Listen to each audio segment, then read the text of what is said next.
কুকুরের ডাকে সিংহ কখনো জঙ্গল ছেড়ে পালায় না। অবশেষে তাণ্ডবের শুটিং এ অংশ নিলেন আমিন খান।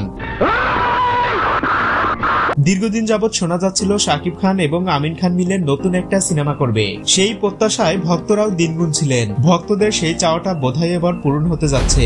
কিন্তু তোর চেয়ে বেশি মানুষ করাইছি আমি। আমরা প্রথম থেকে শুনে আসছিলাম তাণ্ডব একটি অ্যাকশন নির্ভর সিনেমা। ছবিটির শুটিং দৃশ্য ফাঁস হওয়ায় অফিসিয়াল ভাবে জানা যায় এতে শাকিবের বিপরীতে থাকছে সাবিলা নূর। বাট ভিলেন হিসেবে কাকে দেখা যাবে এটা এখনো জানা যায়নি। তাছাড়া আমিন খানেরও বেশ কিছুদিন ধরে নতুন কোনো আপডেট পাওয়া যায়নি। হতে পারে তিনি তাণ্ডবের জন্য প্রস্তুতি নিচ্ছে। রায়হান রাফি প্রতিবারই তার সিনেমায় নতুন কিছু চমক নিয়ে আসে। এবারও তার বিকল্প কিছু হবে না। তিনি বিষয়টি যতটাই হাইড করার চেষ্টা করুক না কেন, গোপন সূত্র থেকে জানা গেছে তাণ্ডবের ভিলেন হিসেবে আমিন খানকে রাখার সম্ভাবনাটাই বেশি। এতে আমিন খান ছাড়াও আরেকজন শক্তিমান ভিলেন হিসেবে থাকতে পারে। হতে পারে সে ভারতীয় কোনো বড় মাপের অভিনেতা।